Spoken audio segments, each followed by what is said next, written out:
பிரசங்கத்தை சொல்வதற்காக நான் இங்கே வரவில்லை. मैं जानता हूं कि आप बैठे बैठे थके होंगे, நான் அறிந்திருக்கிறேன் நீங்கள் உட்கார்ந்தே களைத்து போயிருக்கலாம். परंतु एक थाट को मैं आपके सामने डालने के लिए चाहता हूं. ஆனால் ஒரு செய்தி அல்லது ஒரு தாட்டை உங்கள் மத்தியிலே போட விரும்புகிறேன். जैसा हमेशा गीतों के द्वारा, अपने बातों के द्वारा हमने इसको प्रकट किया, यीशु पापियों को उद्धार करने के लिए आया. இப்பொழுதுமே நம்முடைய செய்தியின் மூலமாக அல்லது பாடல்கள் மூலமாக இதை வெளிப்படுத்திக் கொண்டு வந்திருக்கிறோம்.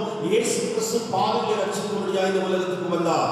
लेकिन केवल जानकारी रखने काफी नहीं. ஆனால் அதை குறித்ததான வெறுமனே அறிந்து கொள்ளுதல் போதுமானதாக இருக்க முடியாது. मेरी बातों पर थोड़ा ध्यान से गौर करें. என்னுடைய காரியத்தை கொஞ்சம் ஆழமாய் கவனித்து கேளுங்கள். केवल हमारे ज्ञान में इन बातों को बैठाना काम का नहीं है. என்னுடைய வெறுமனே என்னுடைய மூளை அறிவிலே இந்த காரியத்தை அறிந்து கொள்வது எனக்கு வேலைக்கு உதவாது.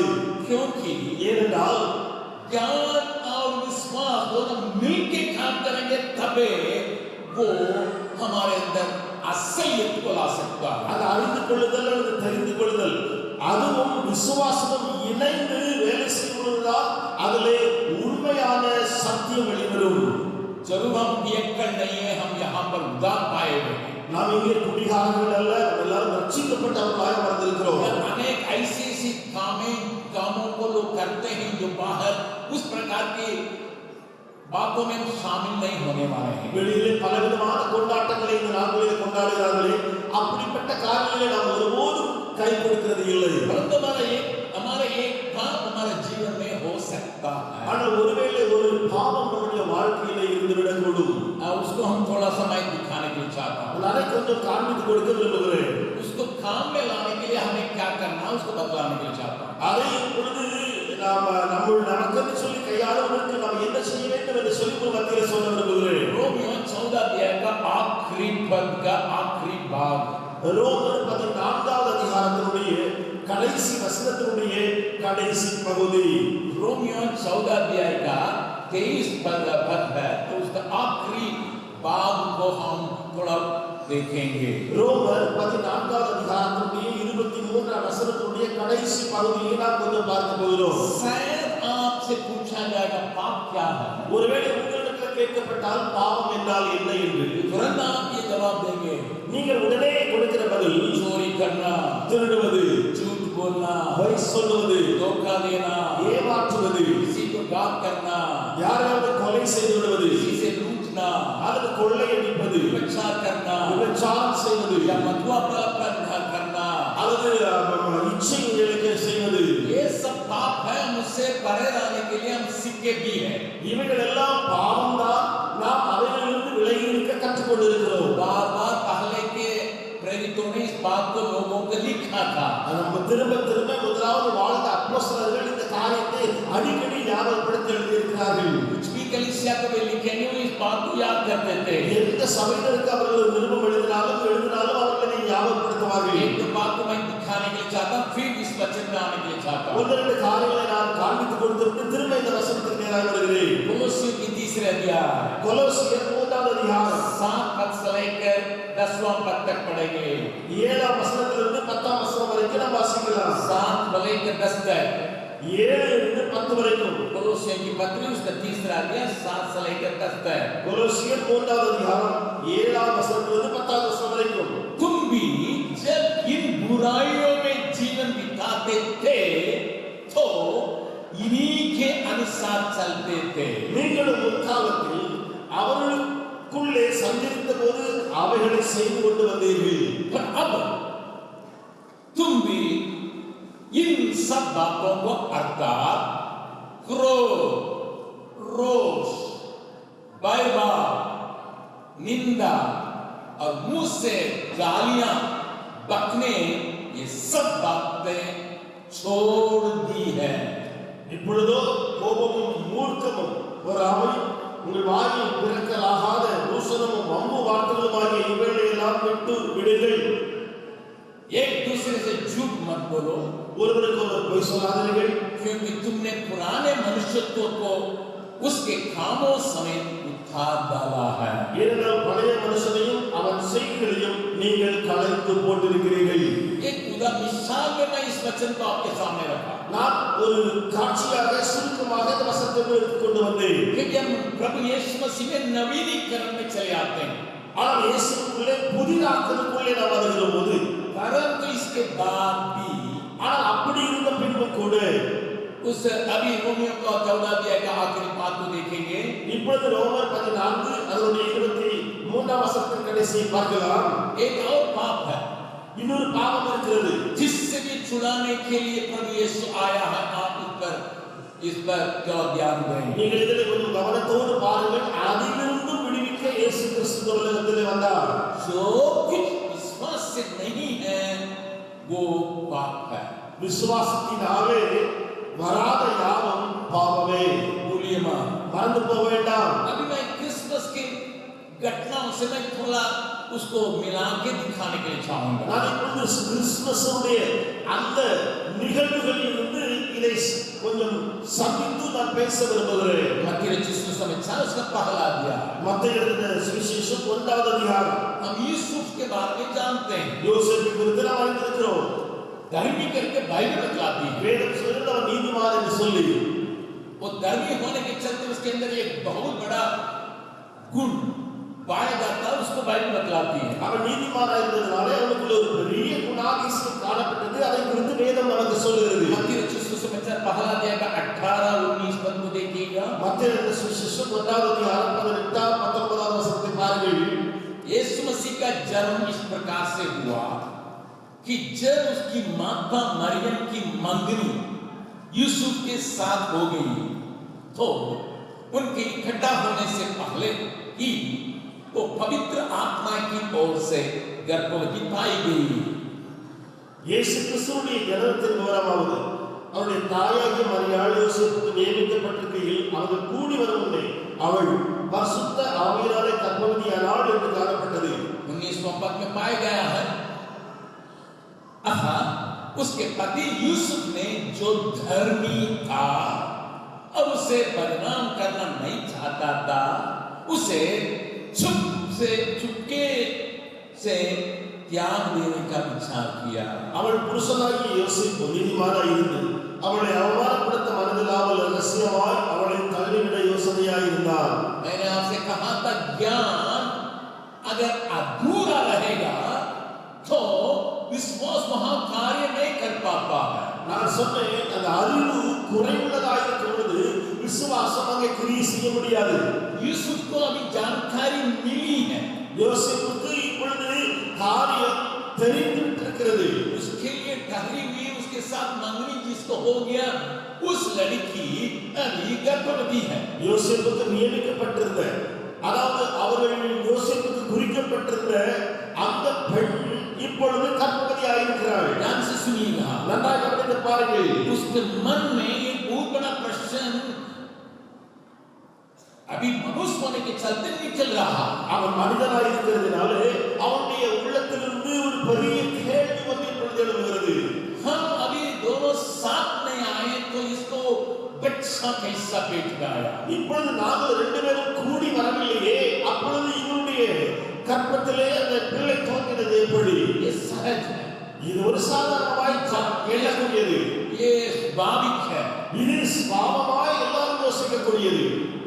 वो धर्मी होने के चलते அவன் நீதிமானாய் இருந்ததினாலே अन्य लोगों से आगे चल के ये काम करता அவன் மற்றவர்களை காட்டிலும் கொஞ்சம் தாண்டி முன்னே செல்வதற்கு ஒரு காரியத்தை அவன் செய்கிறான்.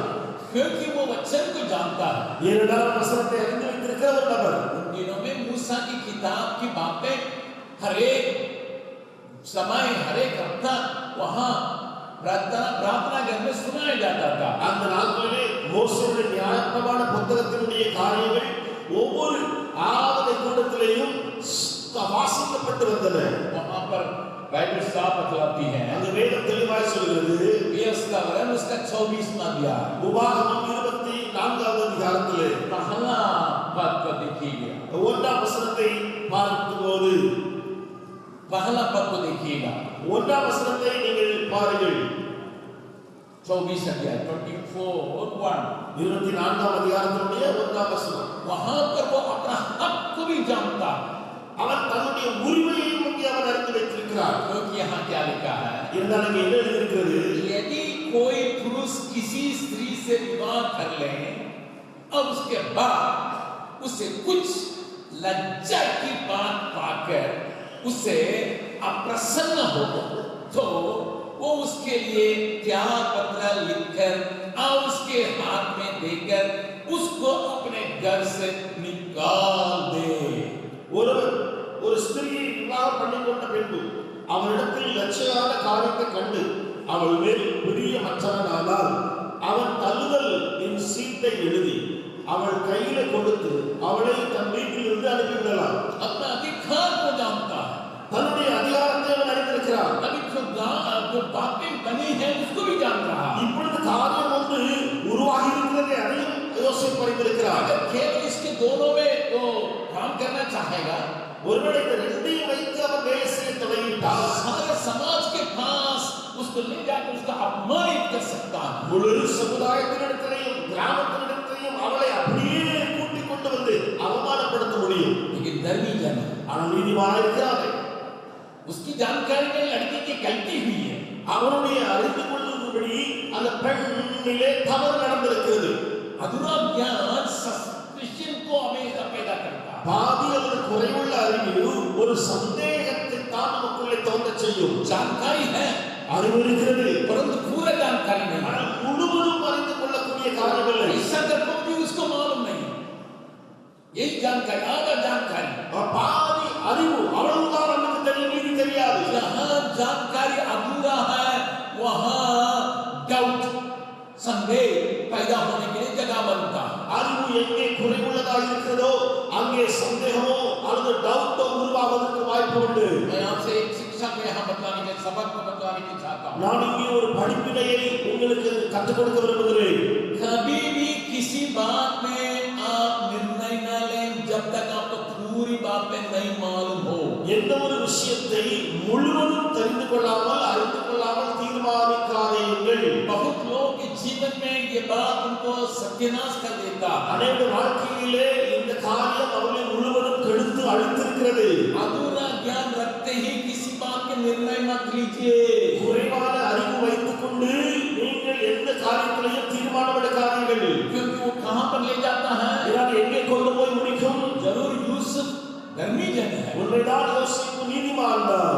बहुत परमेश्वर के वचन के सामने डरने वाला है, வசனத்துக்கு முன்பு நடுங்குகிறவன் தான். परमेश्वर के लिए बहुत इज्जत रखने वाला है. தேவனுக்காக அதிக பயத்தை கொண்டிருக்கிறவன் தான். परंतु अधूरा ज्ञान उसके अंदर एक बहुत बड़ा संदेह को पैदा कर दिया.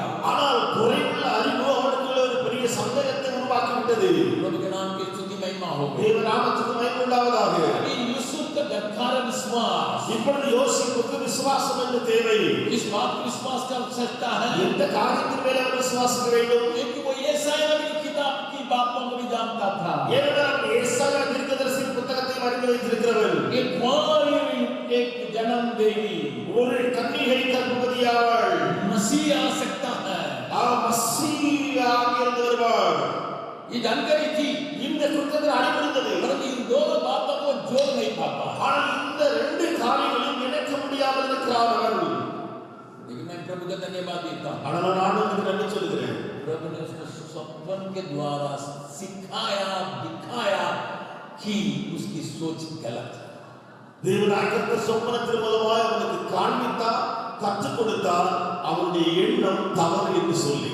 और उसके ज्ञान अधूरा. அவனுடைய அறிவு குறைவுள்ளதாக இருந்தது. प्रभु के नाम की स्तुति महिमा हो. தேவநாமத்துக்கு மகிமை உண்டாவதாக. यहाँ उसको विश्वास के साथ अपना जानकारी को जोड़ने के लिए परमेश्वर ने मदद किया. இப்பொழுது தேவனாகிய அந்த அறிவு இருக்கிறதே அதோடு விசுவாசத்தை இணைக்கும்படியாக உதவி செய்தார். ध्यान से सुनिए. நன்றாக கவனியுங்கள். God is interested to increase your faith all the time. परमेश्वर हमेशा आपका विश्वास को मजबूत करने या बढ़ाने के लिए रुचि रखता है. जरूरी नहीं है वो स्वप्न के द्वारा ही आपको समझाएं. இது கட்டாயம் அல்ல, சொப்பனங்கள் மூலமாக தான் ஆண்டவர் உங்களுக்கு போதிக்க வேண்டும் என்று. किसी वचन के द्वारा आप पढ़ते समय समझा सकता है, எந்த வசனத்தை வாசிக்கும் பொழுது தேவன் உங்களுக்கு புரிய வைக்க முடியும். या किसी धार्मिक जन आपको समझा सकता है। அல்லது ஒரு நீதிமான ஒரு போதகர் உங்களுக்கு புரிய வைக்க முடியும். एक सही व्यक्ति जो प्रभु में जीवन बिताता आत्माओं की भरपूर में, वो आपको अगुवाई करके आपको विश्वास को बढ़ा के आपको संदेश को मिटा सकता है। ஒரு ஆவியில் நிறைந்த எந்த ஒரு மனிதனோ மனுஷியோ அவர்கள் உங்களுக்கு முன்பதாக வந்து உங்களுக்குள்ளே இருக்கிற சந்தேகத்தை நீக்கி விசுவாசத்தை கூட்ட முடியும். लेकिन हमें चाहिए विश्वास न केवल रखें, परंतु उसको काम में लाने के लिए, इस्तेमाल होने के लिए अपने को सौंपें। ஆனால் நமக்கு என்ன வேண்டும்?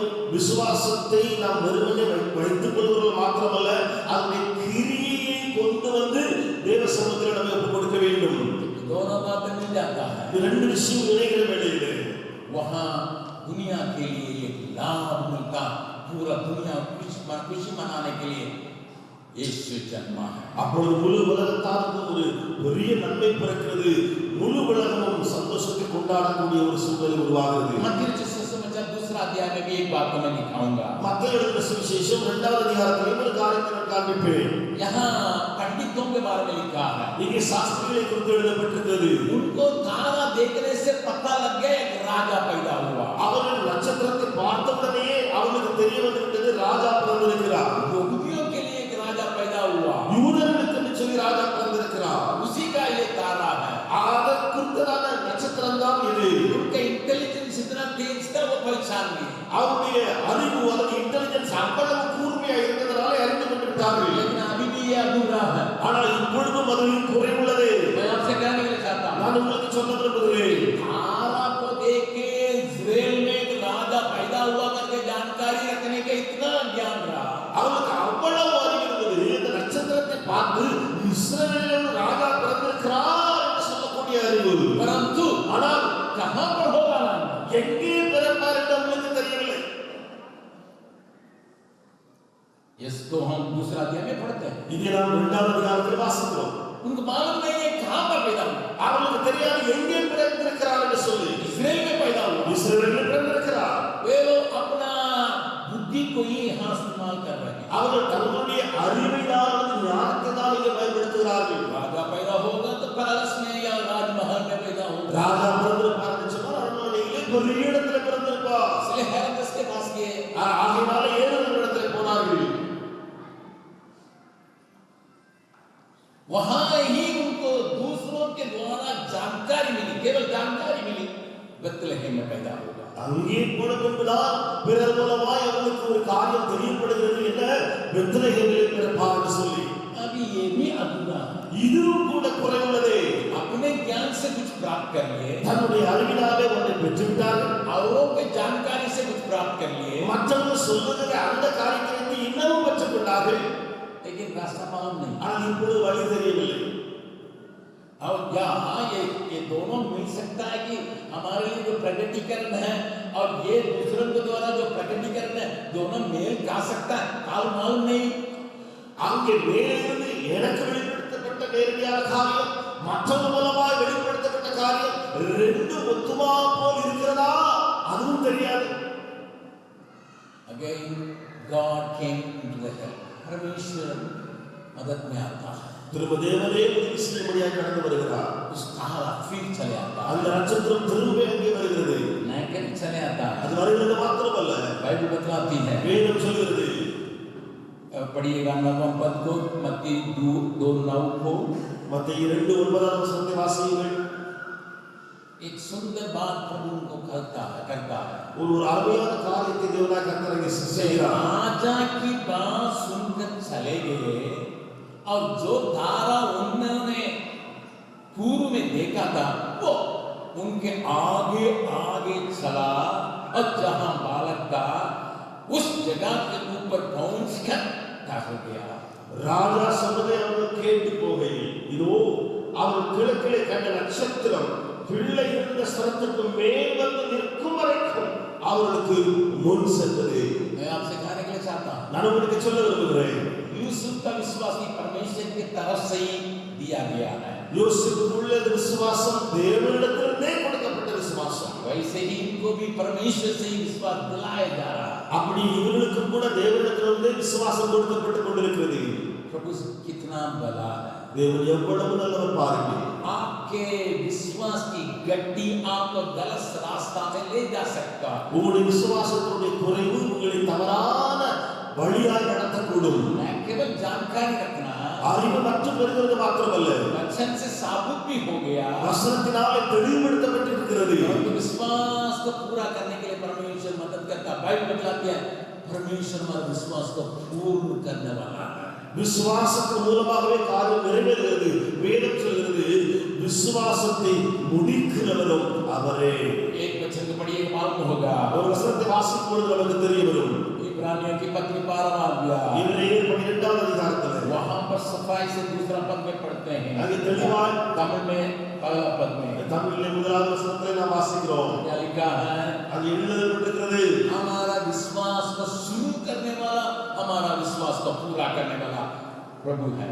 விசுவாசத்தை துவக்குகிறவரும் விசுவாசத்தை நிறைவேற்றுகிறவரும் கர்த்தராகிய ஆண்டவரே. मैं यहाँ पर एक बात को ध्यान के लिए चाहता हूँ, நான் இங்கே ஒரு காரியத்தை சொல்ல விரும்புகிறேன். केवल जानकारी रखना काफी नहीं है जीवन में। வெறுமனே காரியங்களை அறிந்து மட்டும் வைக்குதல் போதாது வாழ்க்கையிலே. प्रभु का शुरू किया हुआ विश्वास को उसके साथ जोड़िएगा, आपके लिए अद्भुत काम है। தேவனால் துவக்கப்படுகிற அல்லது தொடங்கப்படுகிற விசுவாசத்தை அதனோடு கூட இணைத்துக் கொள்ளுங்கள், நீங்கள் பலன் பெறுவீர்கள். प्रभु का दिया हुआ बात को आप उसके साथ जोड़िएगा, तबे आप सही राहों पर चल सकेंगे। தேவனால் கொடுக்கப்பட்ட காரியத்தை அதோடு கூட இணைத்தால் தான் நீங்கள் சரியான வழியிலே போவீர்கள். मैं आपको यहाँ एक और ग्रुप को दिखाने की चाहूंगा। நான் இன்னொரு கூட்டத்தாரை இங்கே உங்களுக்கு காண்பித்து கொடுப்பேன். वहां पर मत्ती रचित सुसमाचार दूसरा अध्याय में, அங்கே மத்தேயு 2வது அதிகாரத்திலே और हेरोदेस को मालूम नहीं था, कुछ भी मालूम नहीं था।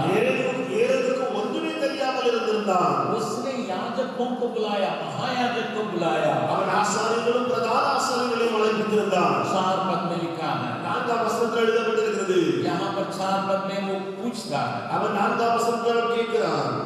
उसने लोगों के सब प्रधान याजकों और शास्त्रियों को इकट्ठा करके उनसे पूछा, मसीह का जन्म कहाँ होना चाहिए? அவன் பிரதான ஆசாரியர் ஜனத்தின் வேதபாரகர் எல்லாரையும் கூடி வரச் செய்து கிறிஸ்துவானவர் எங்கே பிறப்பார் என்று அவர்களிடத்தில் விசாரித்தான். 5वां पद में लिखा है, 5ஆம் வசனத்தில் எழுதப்பட்டிருக்கிறது, बेथलेहम में पैदा हुआ। பெத்லகேமிலே பிறப்பார். भविष्यवाणी में ये कहा गया है। ஏனென்றால் தீர்க்க தரிசனம் உரைக்கப்பட்டிருக்கிறது. इन प्रधान याजकों और याजकों का दल को ये जानकारी थी यीशु मसीह का जन्म बेथलेहम में होगा। இந்த பிரதான ஆசாரியர்கள் அல்லது வேதபாரகர்களுக்கு இந்த அறிவு இருந்தது, இயேசுவானவர் பெத்லகேமிலே பிறப்பார் என்று. लेकिन विश्वास शुरू करने के लिए उनके लिए जगह नहीं रहा। ஆனால் விசுவாசத்தை துவக்குவதற்கு அவர்களுக்குள்ளே இடம் கொடுக்காமல் போனார்கள். वे उनको पूछना कहता है, हेरोदेस भैया, हेरोदेस राजा क्यों इतना पूछते हैं? ஏறவே ஏன் இவ்வளவாய் கேட்கிறார்கள் என்று சொல்லி இவர்கள் கேட்டிருக்க வேண்டும் அவரிடத்திலே. मैंने पूछता था, ஆனால் அவர்கள் ஒரு விசாரணையும் பண்ணவில்லை. प्रश्न आया उत्तर दिए, கேள்வி வந்தது, பதில் கொடுத்து விட்டு போனார்கள். जानकारी का प्रकट किए, அவர்கள் தனக்குள்ளே இருந்த அறிவை மட்டும் வெளிப்படுத்தினார்கள். इनको कुछ भी नहीं हुआ। இவருக்கு ஒண்ணுமே நடக்கல. शास्त्री लोगों ने यीशु को देखा, சாஸ்திரிகள் இயேசுவை கண்டார்கள். यूसुफ ने यीशु को अपने हाथ में पाया, யோசேப்பு இயேசுவை தன்னுடைய கரங்களிலே இருந்திருந்தார். लेकिन इन लोगों को जानकारी रखने के बाद भी अनुभव में लाने के लिए, विश्वास को काम में लाने के लिए जगह नहीं होने के चलते उनको कुछ भी नहीं मिला। ஆனால் இவர்களுக்கோ அறிவு இருந்தது, ஆனால் விசுவாசத்தை கிரீசி விட முடியாத அளவுக்கு இருந்ததுனாலே ஒண்ணுமே அவர்களுக்கு நடக்கல. आज आप अपने जीवन में एक काम करिएगा, இன்றைக்கு நீங்கள் உங்களுடைய வாழ்க்கையில் ஒரு காரியத்தை செய்யுங்களேன். आपका जानकारी कुछ भी बातें हो, உங்களுடைய அறிவிலே எவ்வளவு தெரிந்து கொள்ளுதல் இருந்தாலும் சரி, उसको अधूरा रहने मत दीजिए। அதை அப்படியே குறைவுள்ளதாகவே வைத்து अधूरा விடாதீர்கள். रहेगा, संदेह आ जाएगा। குறைவுள்ளதாக இருக்கும்போது சந்தேகம் வரும். जब संदेह आ जाएगा, सारी बातें चौपट हो जाएगा। சந்தேகம் வரும்போது எல்லா காரியமும் அங்கே முடிந்து அழிந்து போகும். परंतु जानकारी के साथ ஆனால் அந்த அறிவோடு கூட विश्वास को जोड़िएगा, விசுவாசத்தை இணைத்துக் கொள்ளுங்கள். आप अद्भुत काम का सही आनंद को प्राप्त कर सकते हैं। நீங்கள் அற்புதத்தை அல்லது சரியான ஆனந்தத்தை பெற்றுக் கொள்வீர்கள். क्योंकि विश्वास से जो नहीं होता वो सब पाप होता है। ஏனென்றால் விசுவாசம் இல்லாமல் பிறப்பது எல்லாமே பாவமே. इसलिए बाइबल बतलाती है, विश्वास बिना परमेश्वर को प्रसन्न करना अनहोना है। ஏனென்றால் வசனம் சொல்வது விசுவாசம் இல்லாமல் தேவனுக்கு பிரியமாய் இருப்பது கூடாத காரியம். हम सब कोई खड़े हो जाए, எல்லோரும் எழுந்து நிற்கலாமா? आप प्रभु से कहेंगे, நம்ம ஆண்டவரிடத்தில் சொல்லுவோமா?